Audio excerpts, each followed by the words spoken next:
Ever find yourself just marveling at how different everyone's minds work?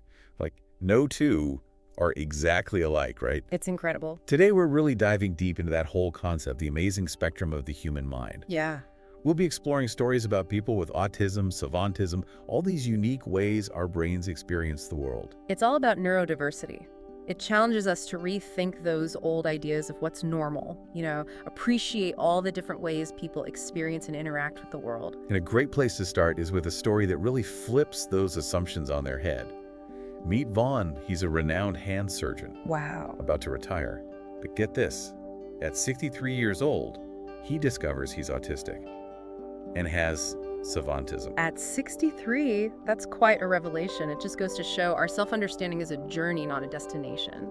For him, this discovery was like a missing puzzle piece finally clicking into place. It must have been incredible for him finally having a framework to understand why he always felt different, especially considering his incredible talent.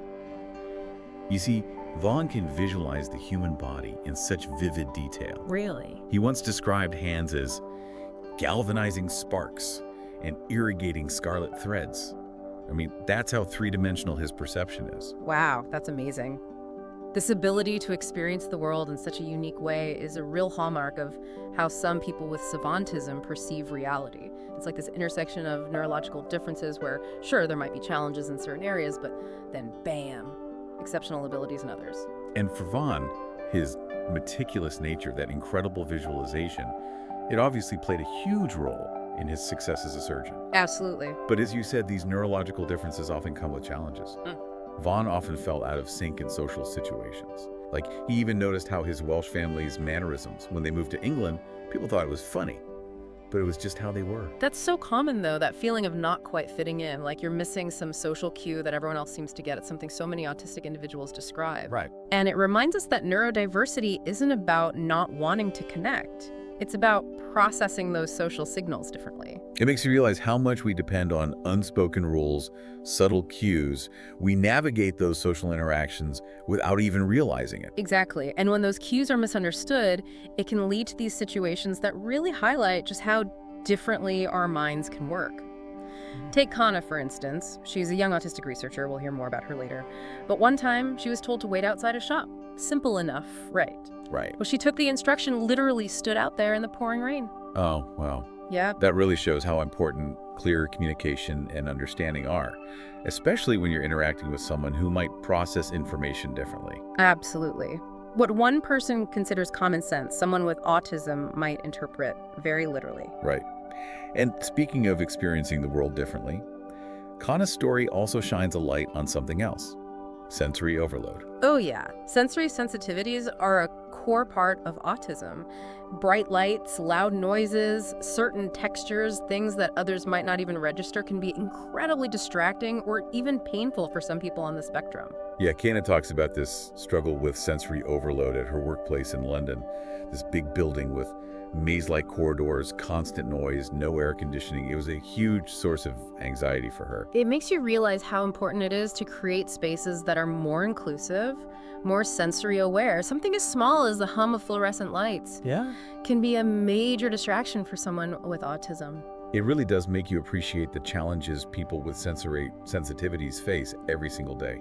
We need more awareness, more understanding of these experiences. It's like we're getting a glimpse into these hidden worlds, experiencing the world through the senses of someone wired differently. Totally. And it makes you think about how many layers there are to something we think of as so basic, like communication. Absolutely. And it goes way beyond just recognizing cues. Like, even the way people communicate, their whole style, it can be so different. Oh, totally. Even within the neurodivergent community. Take Warren, for example. He's a detective, right?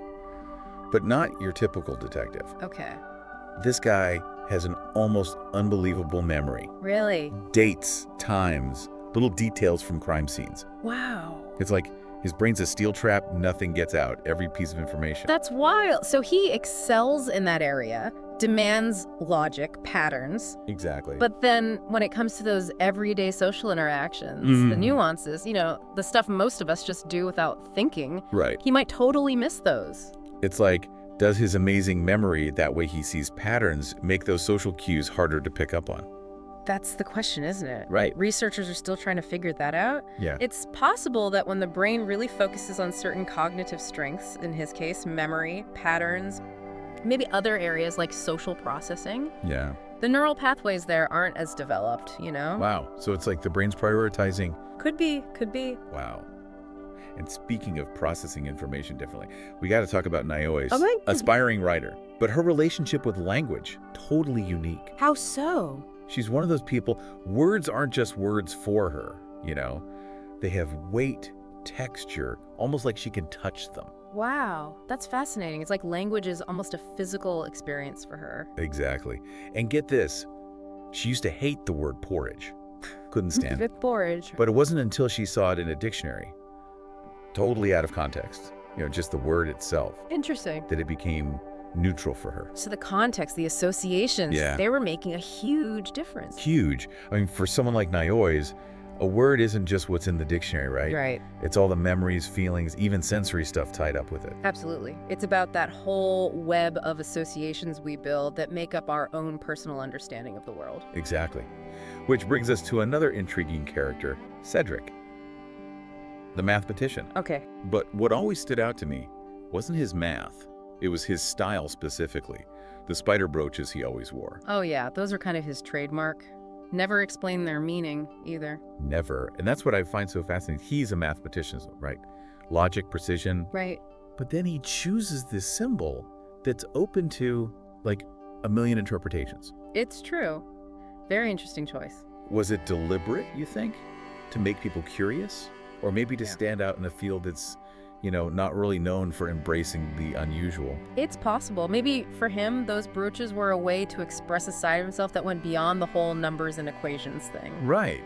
Like, even when we're so focused on verbal communication. Which we are in our society. Totally. Sometimes the most powerful statements, they're made without words. I mean, absolutely. And that idea of nonverbal communication, expressing ourselves through those subtle cues, symbols, it brings us back to navigating neurodiversity. Yeah. Because recognizing and respecting those different ways of communicating, it's essential. Just because someone expresses themselves differently doesn't mean they have less to say. Right. Sometimes it's the opposite. They might have this whole unique perspective, challenge us to think outside our usual boxes. Right. Embrace a wider view of human expression, It makes you think about Amanda and her story, because it takes us beyond communication into the realm of sensory perception. Oh, absolutely. Navigating the world without sight. Exactly. That's a whole other level of experience. Like her brain rerouted those other senses, Mhm. right? Gave her this whole different way of seeing. It really is remarkable how adaptable the brain can be. That plasticity, the way it rewires itself when faced with challenges. Exactly. Like she talks about exploring an empty swimming pool. Yeah. But her description, it's all about the sounds echoing, the cool air, the feel of the space. Wow. You can practically experience it yourself, just listening to her. It makes you wonder, what if instead of thinking of her blindness as this loss of sight, we saw it as this incredible gain? Like her brain developed these alternative pathways of perception. Right, it's like opening up a whole new dimension. Exactly. Revealing this richness of sensory experience most of us aren't even aware of. And that makes me think of Io, because her story takes this idea of the brain's adaptability to a whole new level. Oh, absolutely. Io's resilience is incredible. I mean, from a young age, she faced situations that really forced her mind to develop these coping mechanisms. Right. She describes this one time, a home invasion she and her sister had to hide. Oh, wow.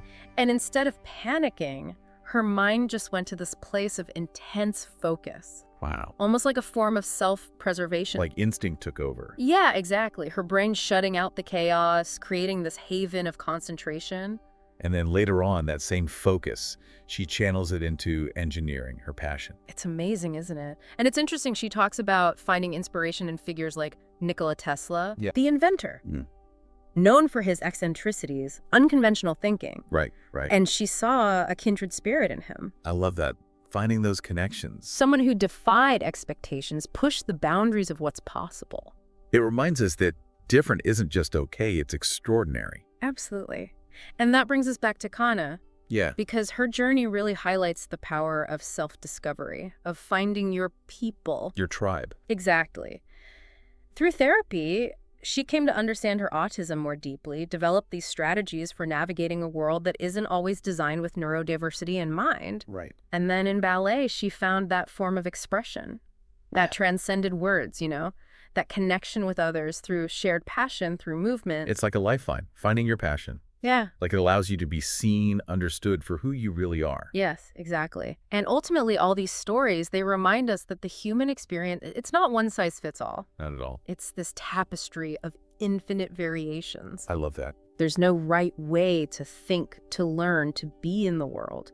And every single person with their unique way of experiencing things, they contribute to this beautiful complexity. That's what makes us human, right? That diversity of thought experience. Absolutely. So as we kind of resurface from this deep dive into the human mind, what I hope our listeners take away is this. What if, instead of viewing these differences as something to be fixed, Right. we embrace them? Saw them as opportunities for growth, for understanding, for innovation. It's about shifting that perspective, isn't it? Exactly. Limitations to boundless human potential. I love that. Boundless human potential. Well, that's all the time we have for today's deep dive. This was great. It was fascinating. Until next time, keep those minds curious.